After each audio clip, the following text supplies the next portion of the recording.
గ్రామీణ కుటుంబాలకు ఏడాదిలో కనీసం 100 రోజుల వేతన ఉపాధిని కల్పించడంతో పాటు గ్రామీణ పేద ప్రజల జీవనోపాధుల్ని సుస్థిరం చెయ్యడంలో మహాత్మాగాంధీ జాతీయ గ్రామీణ ఉపాధి హామీ పథకం కీలక పాత్ర పోషిస్తోంది. ఎస్సీ, ఎస్టీ, సన్న, చిన్నకారు రైతులకు చెందిన బీడు భూములను వ్యవసాయయోగ్యంగా మార్చడానికి ఉపాధి హామీ పథకం ప్రాధాన్యతనిస్తోంది. అలాగే భూముల అభివృద్ధితో పాటు భూమి ఉత్పాదకతను పెంపొందించేందుకు అవసరమైన పనులను కూడా ఉపాధి హామీ పథకం కింద చేపట్టవచ్చు.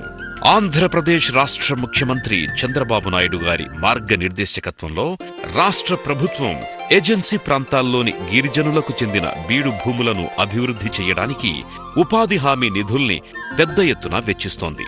అభివృద్ధికి ఆమడ దూరంలో విశాఖపట్నం ఏజెన్సీ ప్రాంతంలోని ఐటీడీఏ పరిధిలోని 11 మండలాల్లో విస్తరించిన గిరిజనుల భూములను అభివృద్ధి చెయ్యడానికి రాష్ట్ర గ్రామీణాభివృద్ధి శాఖ, విశాఖ జిల్లా నీటి యాజమాన్య సంస్థ నడుం బిగించాయి. విశాఖపట్నం జిల్లాలో ఈ మహాత్మాగాంధీ జాతీయ గ్రామీణ ఉపాధి హామీ పథకం చాలా దిగ్విజయంగా నడపబడతా ఉంది. కన్వర్జెన్స్ అనేది రాష్ట్రంలో చాలా బాగా అమలవుతూ ఉన్నది.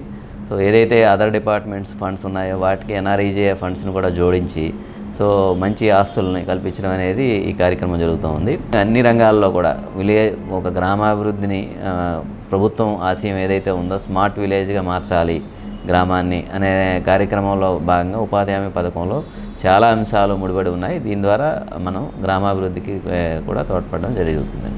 భూమి అభివృద్ధి పథకం కింద కొండ మరియు వాలు ప్రాంతాల్లో టెర్రేసింగ్, భూమి చదును చేయడం, పొలాల్లో సరిహద్దు కందకాల తవ్వకం, పంటకుంటల తవ్వకం వంటి పనులను గిరిజన రైతులకు మంజూరు చేసి వారి అభివృద్ధికి శ్రీకారం చుట్టింది. ఫలితంగా పథకం ప్రారంభమైన నాటి నుంచి ఎంతో మంది రైతులకు చెందిన వేల ఎకరాల బీడు భూముల్ని వ్యవసాయయోగ్యంగా మార్చిన ఘనత ఉపాధి హామీ పథకానికే దక్కుతుంది. 2016-17 ఆర్థిక సంవత్సరంలో పాడేరు ఐటీడీఏ ప్రాంతంలో 14,817 మంది రైతులకు చెందిన 1,250 ఎకరాల్లో 6.34 కోట్ల వ్యయం చేసి భూములను అభివృద్ధిపరచడం జరిగింది. ఒకప్పుడు పిచ్చి మొక్కలతో, రాయి రప్పలతో నిండి ఉండే బీడు భూములు నేడు బంగారు భూములుగా మారాయి. ఏటవాలుగా ఉండే భూములు తరచుగా కురిసే వానల వల్ల కోతకు గురై భూసారాన్ని కోల్పోయేవి. ఉపాధి హామీ పథకం ద్వారా భూమి వాలుకి అడ్డంగా మట్టికట్టలు నిర్మించడం వల్ల వాననీటి ప్రవాహం వేగం తగ్గి భూమి కోత అరికట్టబడింది. అంతేకాక భూమిలో నీటి తేమ శాతం మెరుగయ్యింది కూడా.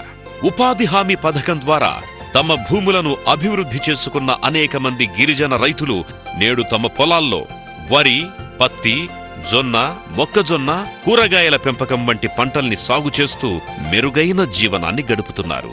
ప్రతి గిరిజన కుటుంబంలో ఆనందం వెల్లివిరియాలనే మన ప్రభుత్వ దార్శనికతకు విశాఖ మన్యంలో ఉపాధి హామీ పథకం కింద చేసిన పనులు అద్దం పడుతున్నాయి. గిరిజనుల జీవితాల్లో వెలుగులను నింపుతున్నాయి.